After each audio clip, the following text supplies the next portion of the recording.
Bismillahirrahmanirrahim. Assalamualaikum warahmatullahi wabarakatuh. Alhamdulillahi wa kafa. Wassalatu wassalamu ala rasulillahil mustafa wa ala alihi wa sahbihi wa man wafa. Amma ba'd, faya ma'asyaral muslimin, as-saimin was-saimat yang diberkahi oleh Allah Subhanahu wa ta'ala. Alhamdulillah, hari ini kita sudah berada di sepertiga terakhir dari bulan Ramadan, bulan yang mulia, di mana Allah menitipkan dalam sepertiga yang terakhir ini ada satu malam yang sangat indah. Malam itu sering kita kenal dengan Lailatul Qadar, malam kemuliaan. Hadirin ikhwatal iman rahimakumullah.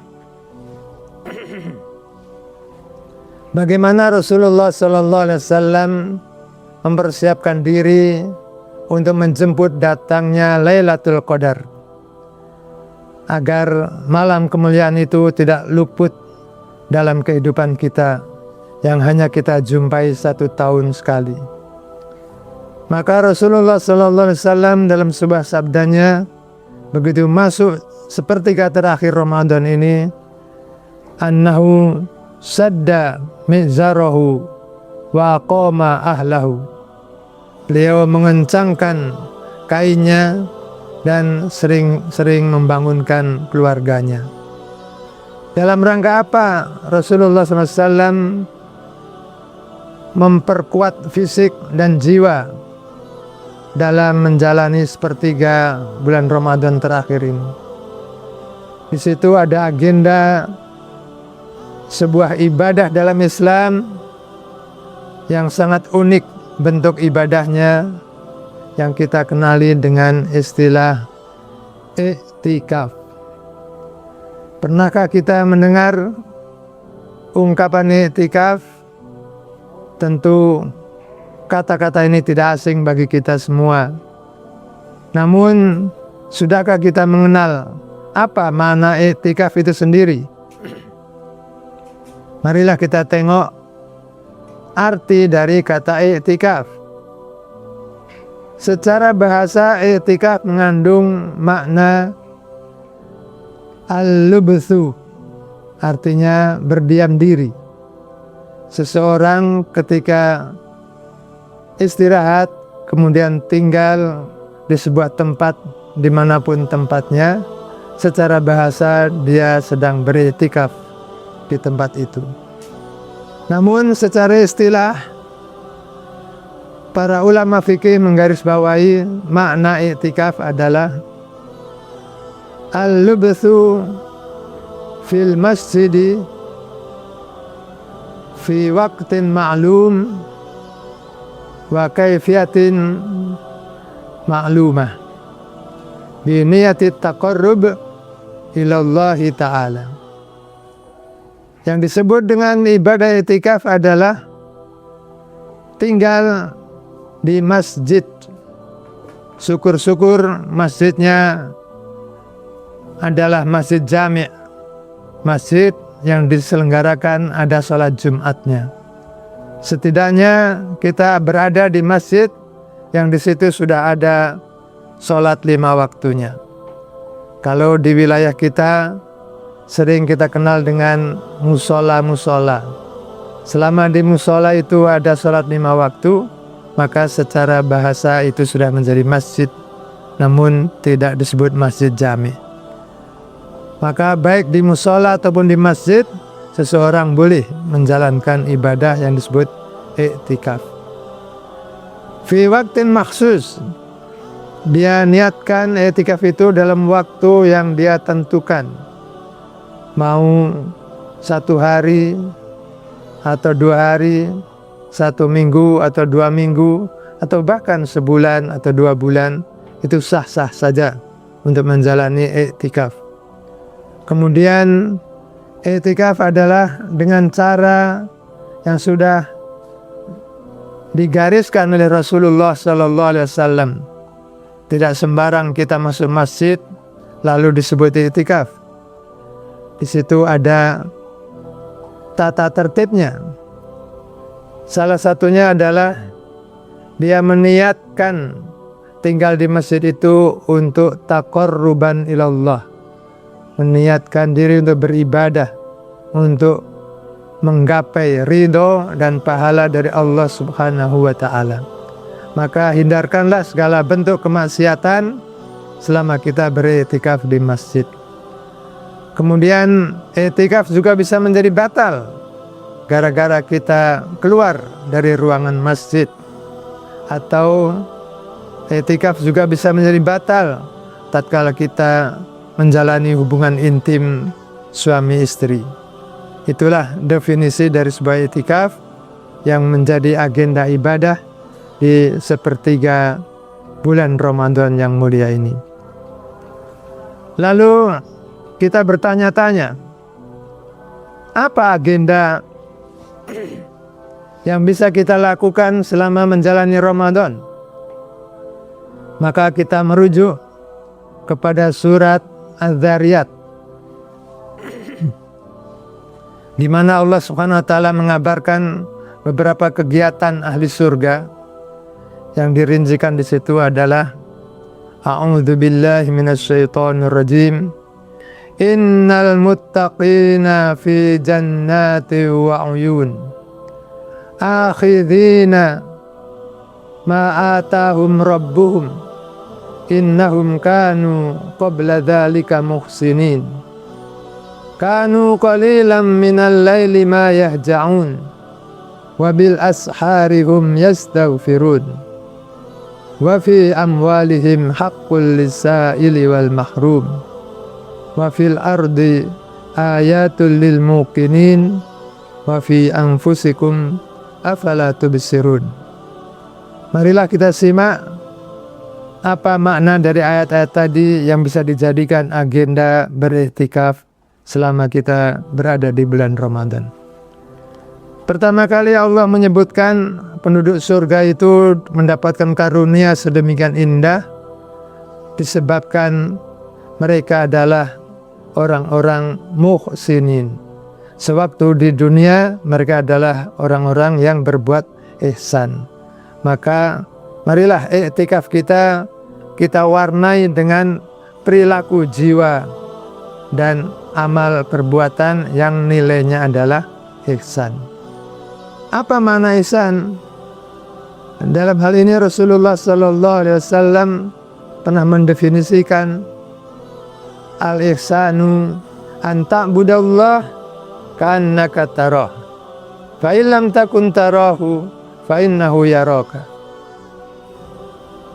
Kata Rasulullah SAW, orang yang berbuat ihsan adalah ketika dia mempunyai rasa dalam hidup ini, dalam ibadah ini, sedang menyaksikan Allah Subhanahu wa Ta'ala, melihat kemahabesarannya, melihat kekuasaannya, melihat betapa banyak nikmat-nikmatnya. Itu yang hadir dalam hati orang yang muhsinin, orang berbuat ihsan. Kata Rasulullah, fa illam takun tarahu fa innahu yarak. Kalau tingkatan pertama ihsan ini belum bisa dia lakukan, maka setidaknya dia mempunyai perasaan, menghadirkan rasa bahwasanya dirinya sedang disaksikan, sedang diawasi, sedang dilihat oleh Allah Subhanahu wa Ta'ala. Fa illam takun tarahu fa innahu yaraka. Jika engkau pandangan matanya memang tidak mampu melihat Allah, maka hadirkan rasa bahwasanya Allah sedang melihat kita. Apa yang terjadi dengan ihsan ini? Orang akan merasa punya waskat, pengawasan melekat pada diri. Kalau di era modern ini sering kita saksikan ruangan-ruangan ber-CCTV dalam rangka mengawasi apa gerak-gerik yang dilakukan oleh orang-orang yang masuk ruangan itu. Adakah dia mau mencuri atau berbuat serong atau berbuat nakal yang lain? Maka 14 abad yang lalu Rasulullah SAW telah membuat sebuah pola bagaimana umat Muhammad ini mempunyai waskat yang lebih dahsyat dari sekedar CCTV, karena pengawasan itu ada dalam hati sanubari mereka sendiri. Hidup menjalani ibadah penuh dengan kekhusyuan karena dia sedang disaksikan, sedang dinilai oleh Allah Subhanahu wa Ta'ala. Hadirin yang dimuliakan Allah Subhanahu wa Ta'ala, kemudian agenda berikutnya tatkala seseorang itu beriktikaf adalah kanu qalilan minal laili ma yahja'un. Mereka sedikit sekali menjadikan malam-malamnya untuk tidur, tetapi mayoritas waktunya digunakan untuk taqarruban ilallah, imma dengan sholat sunnahnya, atau dengan tilawahnya, atau dengan zikir-zikirnya, atau bahkan thalabul ilmi, bahsul masail. Maka itu menjadi agenda hari-hari dia beriktikaf. Wabil asharihum yastaghfirun.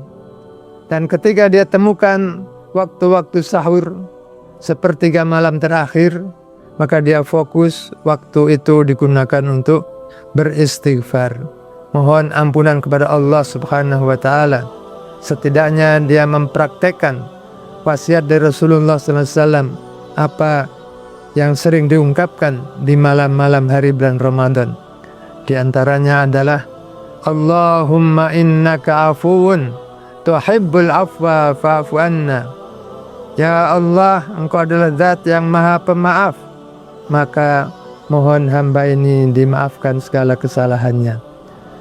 Dan di situ pula kita memohon surga dan ridhonya. Di situ pula kita mohon dilindungi dari ancaman siksa neraka. Allahumma inna nas'alukal jannata wa ridhak wa na'udzubika min sakhatika wan nar. Hadirin shaimin wa shaimat yang dimuliakan Allah Subhanahu wa Ta'ala, selain ibadah-ibadah fisik, tentunya dalam i'tikaf juga terbuka untuk kita lakukan ibadah-ibadah maliyah. Wa fi amwalihim haqqul lis-sa'ili wal mahrum. Dalam harta-harta mereka, mereka mau menunaikan hak-haknya. Untuk siapa? Fakir miskin yang meminta-minta, ataupun fakir miskin yang menjaga diri tidak mau meminta-minta.